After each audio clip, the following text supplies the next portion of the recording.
तो यहाँ पे देखिए, यहाँ पे आपके सामने क्या है, यहाँ पे भी आपके सामने ये क्या है, एक वेक्टर फील्ड है। और इस वेक्टर फील्ड में अगर आप देखते हैं तो आपको दो अलग अलग डायरेक्शंस मिल रही होगी। यहाँ पे क्या है, ये देखिए, ये हमारा एक पॉजिटिव साइड का पोर्शन है और ये हमारा क्या है, ये है नेगेटिव साइड का पोर्शन। मतलब कि ये जो पूरा का पूरा वेक्टर फील्ड है, ये वेक्टर फील्ड दो पोर्शंस में क्या है, डिवाइड हो चुका है। मतलब कि ये हमारी क्या है, वाई एक्सिस है। तो इस वाई एक्सिस के राइट हैंड साइड में ये क्या है, आपका पॉजिटिव फील्ड है। मतलब कि ये जो उसके डायरेक्शन है, वो डायरेक्शन कौन सी डायरेक्शन में है, एक्स के पॉजिटिव डायरेक्शन में है। और इस वाई एक्सिस की लेफ्ट साइड में ये जो पूरा का पूरा फील्ड है, वो पूरा का पूरा फील्ड नेगेटिव एक्स की डायरेक्शन में क्या कर रहा है, प्रोपेगेट कर रहा है। तो कहने का मतलब क्या हुआ, कहने का मतलब ये हुआ कि यहाँ पे ये जो आपकी वाई एक्सिस है ना, वो वाई एक्सिस इस पूरे के पूरे फील्ड के लिए क्या है, ओरिजिन साबित होगी। क्योंकि इस वाई एक्सिस की कंपैरिजन में ही ये जो आपका पूरा पोर्शन है, वो पूरा पोर्शन क्या है, इस डायरेक्शन में डाइवर्ज हो रहा है। और इसी वाई एक्सिस की कंपैरिजन में ये जो पूरा का पूरा पोर्शन है, वो क्या है, नेगेटिव डायरेक्शन में लेफ्ट साइड में क्या हो रहा है, डाइवर्ज हो रहा है। तो इस y की कंपैरिजन में ये डाइवर्जेंस जो कि नेगेटिव डायरेक्शन में है और ये डाइवर्जेंस जो कि पॉजिटिव डायरेक्शन में है। तो यहां से y एक्सिस के कंपैरिजन में ओरिजिनेट होके ये आपका पूरा का पूरा फील्ड राइट साइड में और लेफ्ट साइड में क्या हो रहा है, डाइवर्ज हो रहा है। तो हमें यहाँ पे ये तो देखने को मिल गया कि ये जो आपका पूरा फील्ड है, वो पूरा फील्ड दो डायरेक्शन में क्या हुआ है, डिस्ट्रीब्यूट हुआ है, डाइवर्ज हुआ है। लेकिन हमें ये देखना है कि क्या इसका मैग्नीट्यूड सेम है। मतलब कि यहाँ पे ये जो उसका मैग्नीट्यूड है, उस मैग्नीट्यूड को चेक करने के लिए हमें क्या करना पड़ता है, हमें इन सभी वेक्टर्स के लेंथ को चेक करना पड़ता है।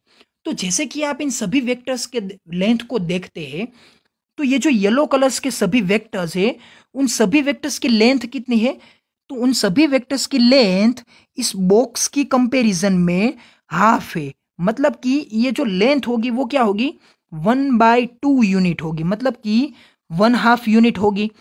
तो ये जो येलो कलर के सभी वेक्टर्स है, वो कितने लेंथ में है, 1/2 यूनिट के लेंथ में है। और दूसरे ये जो आपके ऑरेंज कलर्स के वेक्टर्स है, जैसे कि इस दोनों डायरेक्शन में, वो कैसे है, वो दोनों ऑरेंज कलर के वेक्टर्स यहाँ पे कितनी लेंथ में है, तो ये पूरे के पूरे एक बॉक्स की लेंथ में है। मतलब कि ये उसकी लेंथ है 1 यूनिट। और उसी तरह से अगर आप यहाँ पे ब्लू कलर के वेक्टर्स को देखने की कोशिश करते हैं, तो ये जो आपके ब्लू कलर्स के वेक्टर है, इन दोनों साइड में वो क्या है, वो ब्लू कलर के वेक्टर यहाँ पे 1 बॉक्स पूरा और उसके ऊपर भी एक 1/2 बॉक्स। मतलब कि 1.5 यूनिट। तो ये जो आपके ब्लू कलर्स के वेक्टर है, वो वेक्टर क्या है, 1.5 यूनिट लॉन्ग है। और उसी कंपैरिजन में अगर आप इस ग्रीन कलर्स के वेक्टर्स को देखते हैं, तो ये ग्रीन कलर्स के वेक्टर्स की लेंथ कितनी है, उसकी लेंथ है ये 2 बॉक्स पूरे के पूरे और उसके ऊपर एक 1/2 बॉक्स। मतलब कि उसकी ये जो पूरी की पूरी लेंथ निकल के आएगी, वो क्या होगी, 2.5 यूनिट। तो ये जो पूरा का पूरा डायमेंशंस निकल के आता है, वो डायमेंशन हमें ये बता रहा है कि सभी वेक्टर्स का ये जो मैग्नीट्यूड है, वो मैग्नीट्यूड साइमल्टेनियसली इंक्रीज हो रहा है, कंटिन्यूअसली उसमें क्या है, इंक्रीजिंग आता है। मतलब कि ये येलो कलर का वेक्टर है, उसकी लेंथ क्या थी, उसकी लेंथ थी 1/2। जैसे ही हमने इस ऑरेंज कलर के वेक्टर को चेक किया, तो उसकी लेंथ क्या बन के आई, 1 यूनिट। जैसे ही हमने इस ब्लू कलर के वेक्टर को देखा, तो ये ब्लू कलर के वेक्टर की ये जो लेंथ बन के आती है, वो क्या है, वो आई 1.5 यूनिट।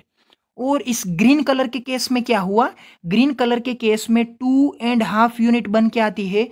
मतलब कि इस पूरे के पूरे through out this vector field, मतलब कि इस पूरे के पूरे वेक्टर फील्ड के लिए ये जो उसके वेक्टर्स का मैग्नीट्यूड है वो मैग्नीट्यूड कंटिन्यूअसली इंक्रीज हो रहा है।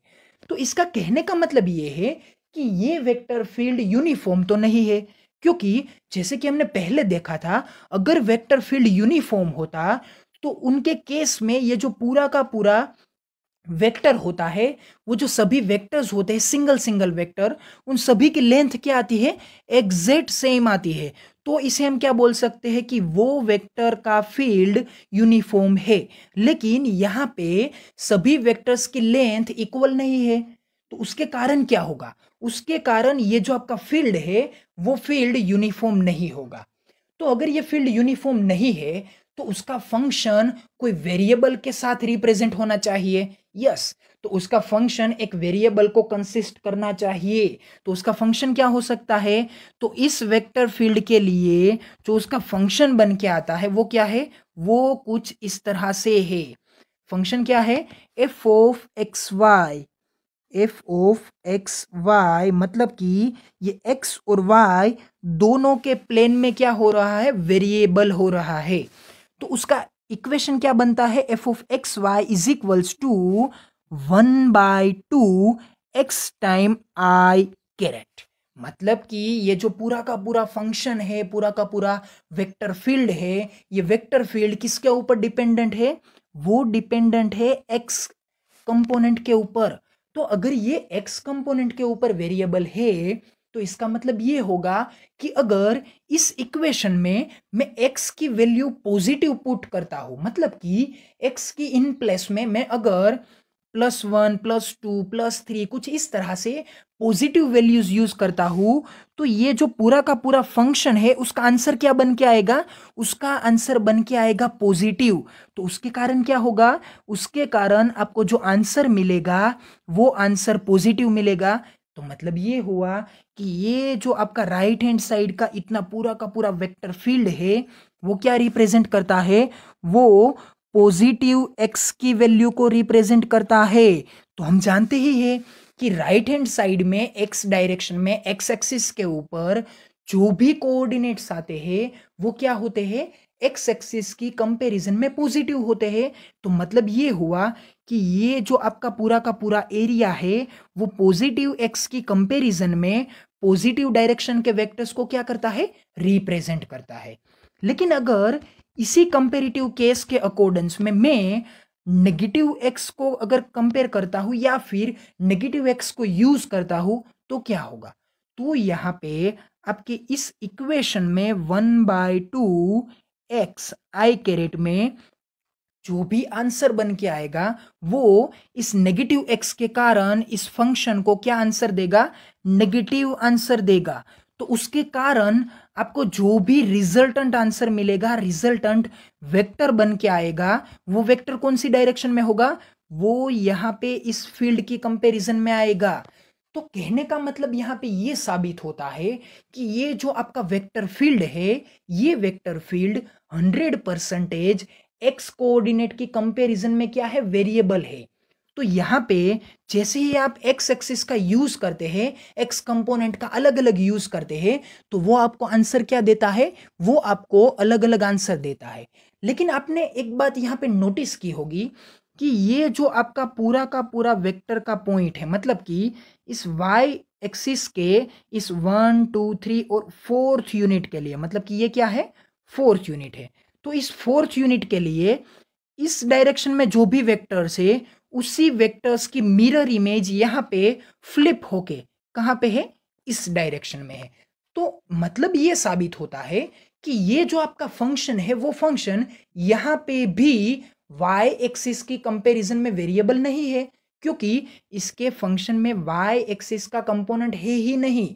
तो इसका मतलब ये होता है through out this field area, मतलब कि इस पूरे के पूरे फील्ड में कोई भी पॉइंट अगर आप चूज करते हैं तो वो पॉइंट y एक्सिस के कंपोनेंट्स के ऊपर डिपेंडेंट नहीं होगा, वो सिर्फ और सिर्फ किसके ऊपर डिपेंडेंट होगा, वो सिर्फ और सिर्फ x एक्सिस के ऊपर ही डिपेंडेंट होगा। तो मैं आपको यहां पे ये समझा देता हूं कि इस फंक्शन को यूज करके हमने इस ग्राफ को किस तरह से ड्रॉ किया। ओके, चेक करते हैं कि हमारे पास ये फंक्शन क्या है, function F of X Y is equals to 1/2 X I caret. तो अब मैं यहाँ पे क्या करता हूँ, x की अलग अलग वैल्यूज यहाँ पे यूज करता हूँ। तो चलिए कंसीडर करते हैं कि x की वैल्यू स्टार्टिंग में 0 है, मतलब कि अगर मैं x के इक्वल्स में 0 वैल्यू मुकता हूँ तो 0 वैल्यू पुट करने के कारण क्या होगा, 0 वैल्यू रखने के कारण यहाँ पे 1/2 0 आई कैरेट। तो जैसे कि हम जानते हैं कि अगर यहाँ पे 0 कंपोनेंट आता है तो आंसर क्या बन जाएगा, 0। तो मतलब क्या हुआ, यहाँ पे अगर मैं x के इक्वल्स में 0 रखता हूं तो क्या होगा कि ये आपका ओरिजिन जो कि यहाँ पे क्या है, x0 है, यहाँ पे भी x0 है, यहाँ पे भी x0 है, यहाँ पे भी x0 है। मतलब कि y एक्सिस के ऊपर अगर आप कोई भी पॉइंट लोकेट करते हैं तो उस पॉइंट का x कोऑर्डिनेट क्या होगा, उसका x कोऑर्डिनेट तो 0 आएगा। तो यहाँ पे हम ये देख सकते हैं कि y एक्सिस से स्टार्ट होने वाला कोई भी वेक्टर यहाँ पे ड्रॉ नहीं हुआ है, क्योंकि x जब हम 0 रखते हैं इस इक्वेशन में तो वो अपना आंसर क्या देता है, 0 देता है, जिसके कारण y एक्सिस से स्टार्ट होने वाला कोई भी वेक्टर इस पूरे के पूरे फील्ड में ड्रॉ नहीं हुआ है। अगर मैं इस इक्वेशन में x is equals to 1 unit करता हूं तो क्या होगा, अगर मैं यहाँ पे x इज इक्वल्स टू 1 रखता हूं तो यहाँ पे 1/2 1 आई कैरेट, आंसर बनेगा 1/2 आई कैरेट। मतलब कि कोई एक ऐसा वेक्टर जिसका मैग्नीट्यूड हो 1/2 यूनिट और उसकी डायरेक्शन हो पॉजिटिव एक्स एक्सिस की, तो वो किस तरह से ड्रॉ किया जा सकता है। तो उसे ड्रॉ करने के लिए हमें यहाँ पे x का ओरिजिन क्या करना पड़ेगा, 1 लेना पड़ेगा, क्योंकि हमने x इज इक्वल्स टू 1 यहाँ पे यूज किया था। तो ये जो वेक्टर ड्रॉ होगा उस वेक्टर का स्टार्टिंग पॉइंट क्या बन के आएगा, वो बन के आएगा 1 unit on the x axis, या फिर x की कंपैरिजन में जहां पे भी आपको 1 यूनिट मिलता है वो क्या बनेगा, उसका स्टार्टिंग पॉइंट। मतलब कि ये जो आपके सभी येलो वेक्टर्स है वो येलो वेक्टर्स किसे रिप्रेजेंट करते हैं, 1/2 आई कैरेट को रिप्रेजेंट करते हैं, क्योंकि इसका मैग्नीट्यूड है हाफ यूनिट और इसकी डायरेक्शन कौन सी है, पॉजिटिव एक्स की डायरेक्शन है। तो उसी रीजन में अगर मैं इस x के प्लेस में -1 रखता हूं तो क्या होगा, 1/2, ये हो गया -1 आई कैरेट। तो आंसर क्या बन के आएगा, आंसर बन के आएगा -1/2 आई कैरेट। तो यहां पे ये 1/2 आई कैरेट वो तो हमें आगे के केस में भी मिला था, लेकिन यहां पे चेंज क्या है, चेंज सिर्फ और सिर्फ यहां पे नेगेटिव साइन का ही है। तो मतलब ये साबित हुआ कि जैसे हमें ये येलो वेक्टर्स की ये पूरी की पूरी सीरीज राइट हैंड साइड में मिली थी, उसी तरह से ये राइट हैंड साइड वाली येलो सीरीज यहाँ पे लेफ्ट हैंड साइड में क्या हो जाएगी, कॉपी पेस्ट होकर फ्लिप हो जाएगी। तो उसी तरह से हमें ये पूरी की पूरी येलो वेक्टर्स की सीरीज मिलती है।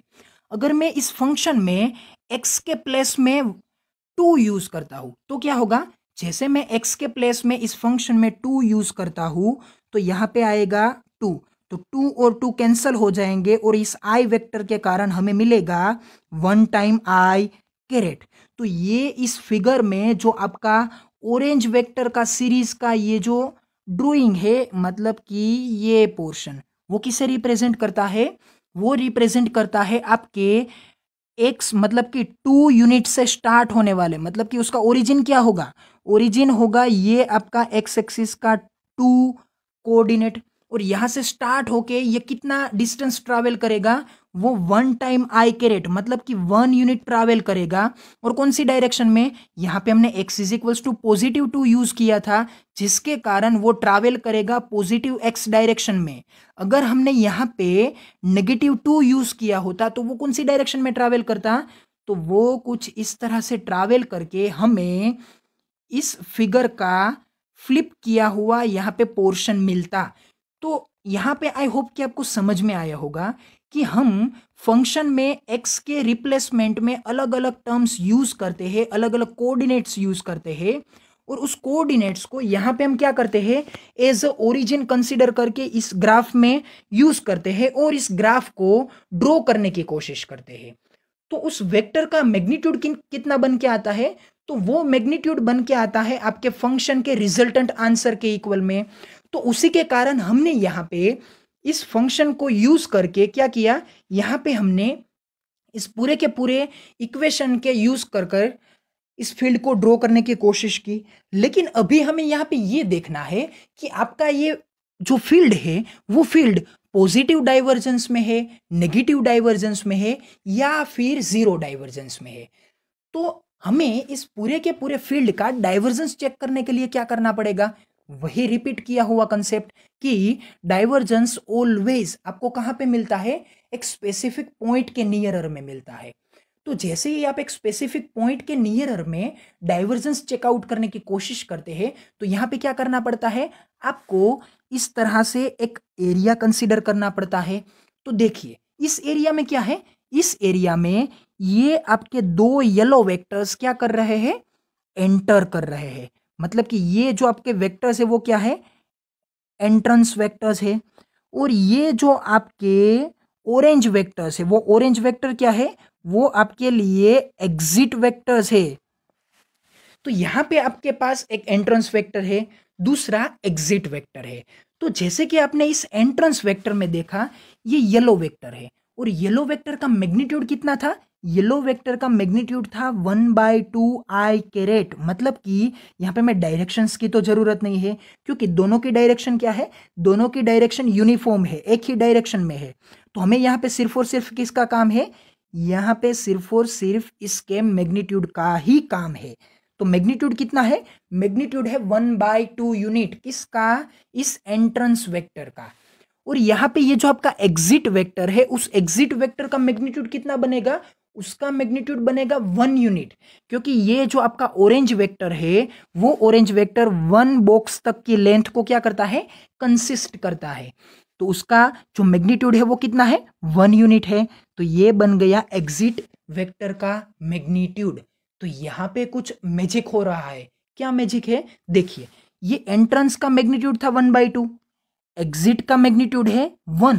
मतलब क्या हुआ, जितना इनपुट दिया जा रहा है इस थ्रू आउट दिस फील्ड में, वो आउटपुट में आपको क्या हो रहा है, ज्यादा बनकर मिल रहा है। क्योंकि 1/2 यूनिट एंट्रेंस था, एग्जिट कितना बना, 1 यूनिट। तो कहने का मतलब ये है कि यहां पे ये जो आपका इनपुट था वो आउटपुट में कुछ ज्यादा इंप्रूव होके मिल रहा है, कुछ ज्यादा बढ़ चढ़ के मिल रहा है। तो मतलब ये होता है कि यहाँ पे अगर आप इस पूरे के पूरे फ्लो को एक रिवर का फ्लो कंसीडर करते हैं, या फिर एक कंसीडर कीजिए कि एक फॉल है, कि एक फॉल ऊपर से नीचे की ओर यहाँ पे इस वाई एक्सिस के ऊपर क्या कर रहा है, यहाँ पे नीचे पड़ रहा है। तो क्या होता है कि ये फ्लो यहाँ पे पॉजिटिव एक्स में और यहाँ पे नेगेटिव एक्स में क्या हो रहा है, डाइवर्ज हो रहा है। तो ये जो फ्लो है वो जैसे ही डिस्टेंस यहाँ से दूर होता जाता है, मतलब कि ये येलो और ये जो ऑरेंज का कॉम्बिनेशन है वो यहाँ पे क्या है, वो इस वाई एक्सिस के नियरर का डिस्टेंस है। तो जैसे ये डिस्टेंस दूर जाता है, तो यहाँ पे ये आपका वेक्टर क्या होता है, इंक्रीज होता है। वेक्टर की लेंथ क्या होती है, इंक्रीज होती है, क्योंकि ये येलो वेक्टर जो कि नियरर है उसकी लेंथ है 1/2 यूनिट। और जैसे ही ये दूर जाती है तो उसकी ये जो लेंथ है वो लेंथ क्या होती है, इंप्रूव होती है, और ये 1/2 से क्या हो जाती है, 1 हो जाती है। तो मतलब ये हुआ कि जितना एंट्रेंस था उसके कंपैरिजन में एग्जिट इंक्रीज हुआ। तो मतलब ये हुआ कि यहाँ पे आपका ये जो फील्ड है वो पॉजिटिव डाइवर्ज हो रहा है, क्योंकि 1/2 से 1 एक इंक्रीमेंट को रिप्रेजेंट करता है। तो अगर इंक्रीमेंट आता है तो इसका मतलब क्या होगा, इंक्रीमेंट का मतलब ये होता है कि ये फील्ड आपका पॉजिटिव डाइवर्जेंस को क्या करता है, रिप्रेजेंट करता है। तो ये डाइवर्जेंस तो पॉजिटिव फील्ड को रिप्रेजेंट करता है, मतलब कि इस फील्ड का डाइवर्जेंस क्या है, पॉजिटिव डाइवर्जेंस है। तो आगे का डाइवर्जेंस क्या था, जीरो डाइवर्जेंस था। क्यों, क्योंकि वहां पे ये जो सभी वेक्टर्स थे उन सभी वेक्टर्स का ये जो फील्ड था वो क्या था, यूनिफॉर्म था। लेकिन यहाँ पे सभी वेक्टर्स यूनिफॉर्म नहीं है, क्योंकि यहाँ पे सभी वेक्टर्स की लेंथ अलग अलग है, मैग्नीट्यूड अलग अलग है। तो मैग्नीट्यूड अलग होने के कारण, लेंथ अलग होने के कारण, ये जो आपका फील्ड है उसका डाइवर्जेंस भी चेंज होता है। वो जीरो नहीं हो सकता है, या तो वो पॉजिटिव हो सकता है या तो वो नेगेटिव हो सकता है। तो जैसे कि हमने इस पॉजिटिव डायरेक्शन में देखा कि इसका डाइवर्जेंस पॉजिटिव है, तो क्या इसके नेगेटिव डायरेक्शन में उसका डाइवर्जेंस पॉजिटिव होगा या फिर नेगेटिव होगा? ओके, तो आपके इस आंसर को हम यहाँ पे चेक करते हैं। तो आपने आंसर जो भी दिया हो, तो यहाँ पे हम चेक करते हैं कि ये डाइवर्जेंस पॉजिटिव होगा या फिर नेगेटिव होगा। तो हमें ये चेक करना है कि आपका डाइवर्जेंस पॉजिटिव है या फिर नेगेटिव है। तो देखिए, फिर से कंसीडर कीजिए यहाँ पे एक एरिया को। तो ये एरिया में ये एंटर होने वाले ये जो दोनों वेक्टर्स है, वो वेक्टर कौन से है? Orange vector. तो उसका मैग्नीट्यूड कितना है? 1 यूनिट। तो ये हो गया उसका एंटर होने वाले वेक्टर का मैग्नीट्यूड। तो एग्जिट होने वाला वेक्टर कौन सा है? ये है आपका ब्लू कलर का वेक्टर। तो ब्लू कलर का ये जो वेक्टर है, इस वेक्टर का मैग्नीट्यूड कितना है? उसका मैग्नीट्यूड है 1/2 और 1, मतलब कि 1 और 1/2, इतना यूनिट है। तो ये क्या है? ये है एग्जिट होने वाले वेक्टर का मैग्नीट्यूड। तो अगर इन दोनों को आप कंपेयर करते हैं, तो इन दोनों की डायरेक्शन क्या है? ये जो आपका ऑरेंज वेक्टर था उसकी डायरेक्शन थी नेगेटिव आई कैरेट, मतलब कि एक्स एक्सिस की डायरेक्शन में नेगेटिव साइड। और ये जो आपका ब्लू वेक्टर है उसकी डायरेक्शन भी क्या है? नेगेटिव डायरेक्शन में आई वेक्टर। तो हमें ये कंपेयर करना है कि दोनों की डायरेक्शन तो नेगेटिव ही है। तो उसकी कंपैरिजन में यहाँ पे एंटर होता है 1 यूनिट का मैग्नीट्यूड वाला एक वेक्टर, और एग्जिट होता है 1.5 यूनिट की मैग्नीट्यूड वाला एक वेक्टर। तो मतलब ये हुआ कि एंटर हुआ 1 यूनिट, एग्जिट हुआ 1.5 यूनिट। तो हाफ का क्या हुआ? इंक्रीमेंट हुआ। मतलब कि यहाँ पे एंटर होने वाला वेक्टर एग्जिट होने वाले वेक्टर की कंपैरिजन में क्या है? छोटा है। मतलब कि एग्जिट में आपको ज्यादा अमाउंट बाहर मिलता है, मतलब कि बाहर आता हुआ अमाउंट ज्यादा होता है। तो इसका मतलब ये हुआ कि यहाँ पे भी फील्ड डाइवर्स तो हुआ ही है, लेकिन ये डाइवर्जेंस पॉजिटिव है, क्योंकि यहाँ पे इंक्रीमेंट देखने को आपको मिलता है। तो ये जो इंक्रीमेंट है उसे आप क्या बोलेंगे? इसको आप बोलेंगे पॉजिटिव डाइवर्जेंस। तो इस पूरे के पूरे केस में अगर आप इस साइड को देखते हैं या फिर इस साइड को देखते हैं, तो दोनों साइड में आपको ये जो डाइवर्जेंस मिलता है, वो डाइवर्जेंस क्या आएगा? वो डाइवर्जेंस आएगा पॉजिटिव। मतलब कि यहाँ पे एक्स एक्सिस पॉजिटिव हो या फिर एक्स एक्सिस नेगेटिव हो, इसका यहाँ पे कोई भी फर्क नहीं पड़ता है। दोनों केस में ये जो डाइवर्जेंस होगा, वो डाइवर्जेंस आपको 100% क्या मिलेगा? पॉजिटिव ही मिलेगा। तो आई होप कि आपको यहाँ पे ये समझ में आया होगा कि किसी भी फील्ड में अगर वेक्टर का मैग्नीट्यूड एक्सचेंज होता है, मतलब कि पहले जो वेक्टर का मैग्नीट्यूड होता है, वो मैग्नीट्यूड जैसे ही एक्स का कंपोनेंट या फिर वाई का कंपोनेंट चेंज होता है, तो वो अगर चेंज होते रहता है, तो वो फील्ड का डाइवर्जेंस कभी भी यूनिफॉर्म हो नहीं सकता है। तो वो फील्ड क्या होता है? वो फील्ड या तो पॉजिटिव या तो नेगेटिव डाइवर्जेंस में आना चाहिए। लेकिन अगर आपका ये पूरा का पूरा वेक्टर फील्ड यूनिफॉर्म है, मतलब कि उन सभी के ये जो छोटे छोटे वेक्टर्स है, वो छोटे छोटे वेक्टर अगर एग्जैक्ट सेम लेंथ में है, तो उसका डाइवर्जेंस क्या आएगा? तो उसका डाइवर्जेंस जीरो बन के आएगा। तो अभी हमने यहाँ पे जीरो डाइवर्जेंस और पॉजिटिव डाइवर्जेंस का एग्जाम्पल देखा। लेकिन अभी हमने यहाँ पे जो भी एग्जाम्पल देखे, उन सभी एग्जाम्पल्स में क्या था? यहाँ पे ये जो सभी वेक्टर्स थे, वो वेक्टर्स एक्स एक्सिस की कंपैरिजन में क्या थे? हॉरिजॉन्टल थे। मतलब कि उसके इक्वेशन में अगर कोई भी एक वेरिएबल था, तो वो वेरिएबल सिर्फ और सिर्फ कौन सा था? वो सिर्फ और सिर्फ एक्स, मतलब कि एक ही टाइप का वेरिएबल था। तो इक्वेशन क्या बनता था? 1/2 xi कैरेट। लेकिन अगर आपका कोई फंक्शन ऐसा हो कि उस फंक्शन में कोई y का कंपोनेंट भी ऐड कर दिया जाए, तो मतलब कि 1/2 y j कैरेट, तो इसका ये जो फील्ड बन के आएगा, वो फील्ड किस तरह से ड्रॉ किया जा सकता है? तो ये आपको टास्क करना है कि अगर आपके पास इस तरह से एक्स और वाई दोनों कंपोनेंट्स वाला अगर कोई फील्ड होता है, कोई फंक्शन होता है, तो उस फंक्शन को आप किस तरह से इस जियोमेट्री में ड्रॉ कर सकते हैं।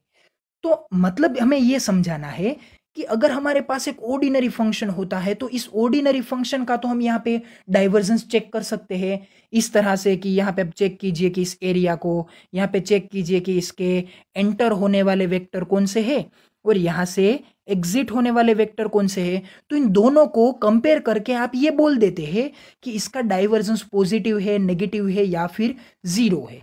लेकिन अगर आपके पास कोई कॉम्प्लेक्स फंक्शन आ गया तो मतलब कि उसमें कुछ इस तरह से आपको 1/2 x² i caret plus 1/4 y³ j caret, कुछ इस तरह से अगर आपको फंक्शन मिल जाए तो आप क्या करेंगे? क्या आप इसकी की पूरी जियोमेट्री को ड्रॉ करेंगे, फिर आप यहाँ पे इसका एरिया कंसीडर करेंगे, एरिया को कंसीडर करने के बाद आप ये चेक करेंगे कि यहाँ पे क्या कोई फील्ड डाइवर्ज होता है तो वो पॉजिटिव है, नेगेटिव है, यूनिफॉर्म है। तो ये प्रोसीजर तो बहुत ही लंबा साबित होगा। तो इस प्रोसीजर को रूल आउट करने के लिए, इस पूरी की पूरी लंबी प्रोसीजर को ना फॉलो करना पड़े, इसके लिए हमने क्या किया, इसके लिए हमने इसका मैथमेटिकल रिप्रेजेंटेशन चेकआउट किया कि अगर हम इसे मैथमेटिकल रिप्रेजेंटेशन में डाइवर्जेंस चेक करके ये बता सकते हैं कि ये पॉजिटिव है, नेगेटिव है या फिर जीरो है, तो वो हमारे लिए बहुत ही आसान साबित होगा। क्योंकि वहां पे हमें सिर्फ और सिर्फ एक पेन का यूज करना पड़ता है और एक पेपर का यूज करना पड़ता है। हमें वहां पे ग्राफ ड्रॉ करने की कोई आवश्यकता नहीं होती है। तो हमें यहाँ पर अभी आगे ये सीखना होगा कि कोई भी मैथमेटिकल फंक्शन का डाइवर्जेंस अगर हमें चेक करना हो तो उस डाइवर्जेंस को चेक करने के लिए हम वेक्टर ऑपरेटर नेबुला को या फिर डेल को किस तरह से यूज कर सकते हैं। तो आगे के वीडियोस में हम ये चेक करेंगे कि ये जो आपका वेक्टर ऑपरेटर नेबुला होता है, वो वेक्टर ऑपरेटर किस तरह से आपके पूरे के पूरे इस कॉम्प्लेक्स फंक्शन को, मतलब कि इस आपके बड़े बड़े फंक्शंस को किस तरह से सोल्व करके डाइवर्जेंस को अच्छी तरह से फाइंड आउट करने के लिए हमें हेल्प कर सकता है।